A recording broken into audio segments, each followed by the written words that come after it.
Assalamualaikum dan salam sejahtera. Hari ini kami akan membahaskan tajuk kemahiran komunikasi perniagaan yang efektif untuk kursus asas komunikasi perniagaan. Saya Putri Alia Gracia Johan. Nama saya Maidri Ravichandran.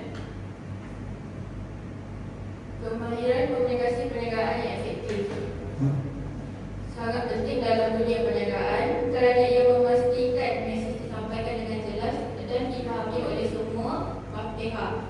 Antara kemahiran penting ialah kejelasan mesej, seterusnya mendengar secara aktif, memberikan maklum balas, mengelakkan kesalahpahaman dengan pelanggan dan pasukan. Ini membantu dalam meningkatkan produktiviti, kepuasan pelanggan dan keuntungan perniagaan. Komunikasi bukan sekadar bercakap, tapi juga mendengar dan memahami. Contohnya, kalau pekerja faham arahan dengan jelas, kerja akan tidak berkecuali. Ciri komunikasi perniagaan yang berkesan.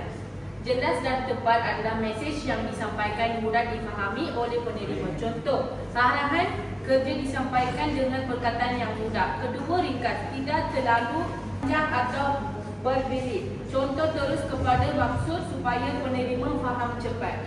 Yang ketiga adalah bersopan dan profesional, adalah gunakan bahasa yang sesuai.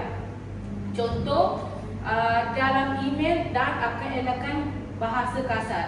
Yang keempat adalah dua halau, ada maklumat balas antara penghantaran dan penerima.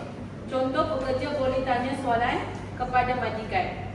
Tepat pada masa adalah maklumat disampaikan waktu yang betul. Contoh, pengumuman dibuat sebelum tarikh penting. Seterusnya, tujuan komunikasi di tempat kerja.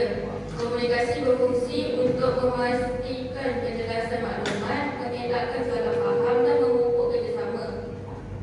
Ia juga membantu meningkatkan produktiviti, menggalakkan inovasi serta membina hubungan positif.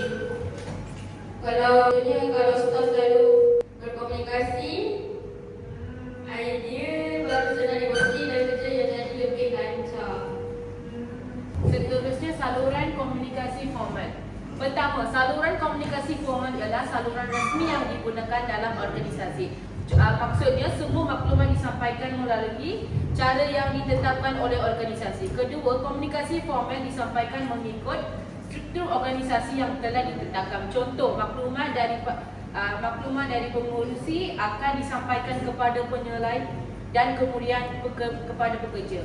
Yang ketiga adalah contoh saluran komunikasi formal ialah surat rasmi, memo mesyuarat dan email syarikat. Semua ini digunakan untuk menyampaikan maklumat secara rasmi dan profesional.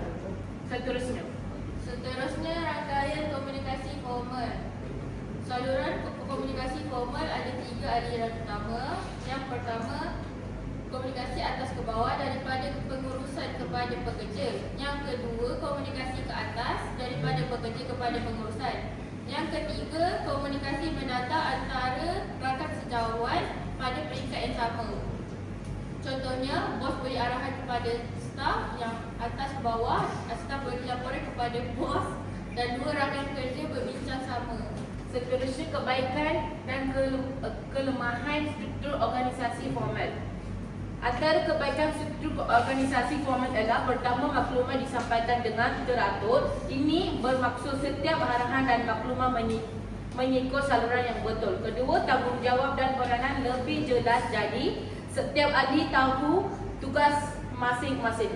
Ketiga adalah mengurangkan salah faham kerana semua keputusan dibuat secara rasmi. Namun begitu, struktur organisasi formal juga dan kelemahannya. Contohnya, proses komunikasi agak perlahan sebab perlu melalui banyak peringkat. Selain itu, dia kurang flexibility, maksudnya sukar untuk buat perubahan cepat bila keadaan mendesak.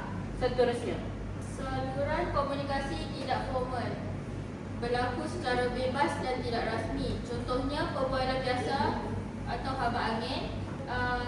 Kita habis mengenal pasti 4 jenis komunikasi tidak formal: sistem serantai, sistem mengumpat, sistem kebarangkalian dan sistem putusan.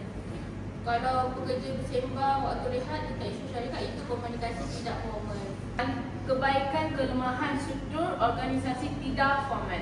Antara kebaikan organisasi tidak formal ialah pertama, cepat menyampaikan maklumat adalah sebab komunikasi berlaku secara terus antara ahli tanpa banyak peraturan. Kedua, mewujudkan suasana mesra dan rapat kerana hubungan antara ahli lebih bebas dan tidak terlalu rasmi. Ketiga, menyalakan kerjasama sebab ahli berasa lebih selesai untuk berbincangkan dan berkongsi pendapat. Kelemahan, namun begitu ada juga kelemahannya. Maklumat mudah disalah tafsir kerana dia ada saluran rasmi. Selain itu, ia boleh menyebabkan gosip atau salah faham jika maklumat tidak tepat disebarkan. Itu sahaja daripada kita. Sekian, terima kasih.